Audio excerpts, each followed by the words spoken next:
Sharanagata Dhinartha Paritrana Parayane Sarvasyarthi Hare Deva Shive Tubhyam Namo Namaha. There are stories, and then there are miracles disguised as lives. 3 devotees, 1 king, 1 guide, and 1 warrior, whose devotion shook the earth and moved the heavens. This is not myth, this is not legend. This is what happens when a human heart loves Lord Shiva with such intensity that even God cannot resist. In the ancient land of Kerala, a place in India, a prince named Cheraman Perumal was born. Surrounded by palaces, ministers, and luxury, he grew up with a heart that belonged nowhere except at the feet of Lord Shiva. From childhood, worldly pressures felt empty to him, and he longed for prayer, temples, and silence. When the old king stepped down and the throne became empty, the people begged Cheraman Perumal to rule. Afraid that royal duties might disturb his devotion, he prayed deeply and felt Lord Shiva whisper within, "Rule the kingdom, this too is my work." So he accepted the crown and ruled not as a king, but as a servant of the Lord. His fairness, kindness, and devotion illuminated the land, and the Lord blessed him with a rare gift that he could understand every language, even the speech of birds. One day, returning from the temple, Cheraman Perumal saw a washerman covered in white clay. But to the king's awakened heart, he appeared like Lord Shiva himself, glowing in sacred ash.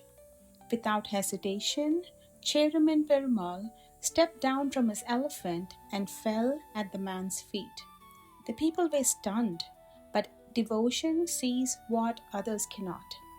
Lord Shiva was moved and sent a divine hymn praising Cheraman Perumal's love.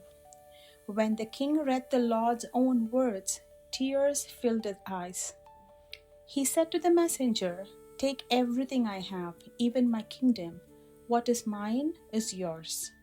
Cheraman's heart belonged deeply to Lord Nataraja, the dancing form of Lord Shiva. During his daily worship, he would hear the soft sound of Lord Shiva's anklets. But one morning, the sound did not come. Believing that he had lost the Lord's grace, Cheraman Perumal raised his sword to end his life. At that moment, the anklets rang again, and Cheraman Perumal was advised to meet Sundaramurti Nayanar at the Chidambaram temple in India. When they saw each other, they embraced like long-lost brothers, recognizing the divine in each other's hearts.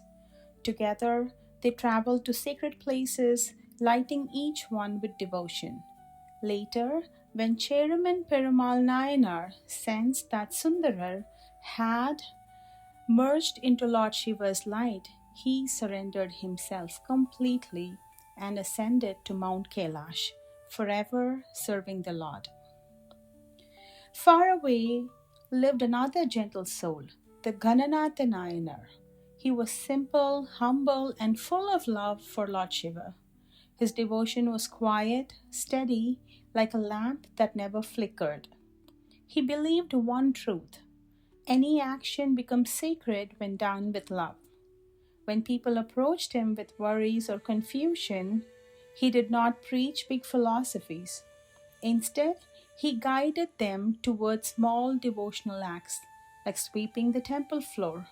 "Let the mind become clear," he said to another. To another, he said, "Collect flowers for the Lord. Let the fragrance calm your thoughts." To others, he said, "Light the lamps, clean the sanctum, water the garden." Slowly, the whole village changed. The gossip faded. The Shiva mantras filled the air, and service blossomed. Children followed him with joy. The elders found new purpose. Even those who laughed at him came to respect him.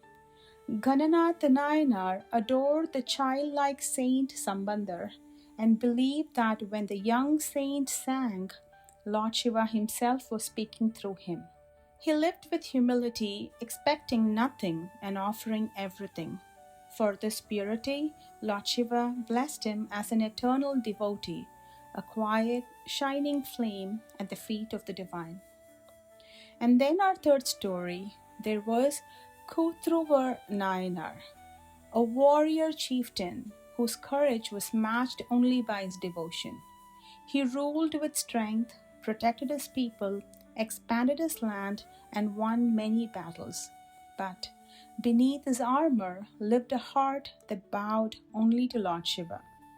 Every triumph, every achievement he offered at the Lord's feet. Though he was powerful, he longed for a simple spiritual blessing, a coronation performed by the priest of a Shiv temple, the sacred home of Lord Nataraj. He wanted not the world's crown, but the Lord's approval. But the priest refused, out of loyalty to another king. One by one, they left the city. Even the last priest declined. Most rulers would have forced their will, but Kootruva Nayanar simply bowed his head and prayed to Lord Shiva. O Lord, I do not need the world's crown. I only need your grace. That night, a divine light filled his chamber. When he opened his eyes, Lord Shiva himself stood before him, radiant and compassionate. The Lord stepped forward and gently placed his sacred feet upon the devotee's head. The touch was his coronation, not given by the world, but by God. In that moment, Kootruva Nayanar understood that the true kingdom is surrender, and the true crown is devotion, and the true glory is the Lord's blessing. He ruled with humility and love until Lord Shiva carried him to his eternal abode. A king, a humble guide, a fearless warrior, three souls whose devotion shook the heavens. Their lives teach us a truth we forget too often. Lord Shiva does not choose the perfect. He chooses the sincere.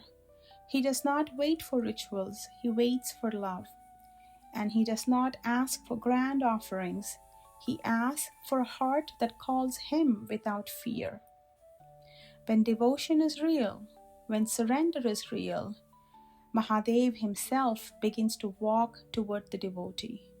And in that moment of grace, we finally understand the distance between us and Mahadev was never measured in miles or lifetimes. It was only the space of a single heartbeat. May Mahadev bless us all. Keep seeking, keep chanting, keep surrendering. Om Namah Shivaya.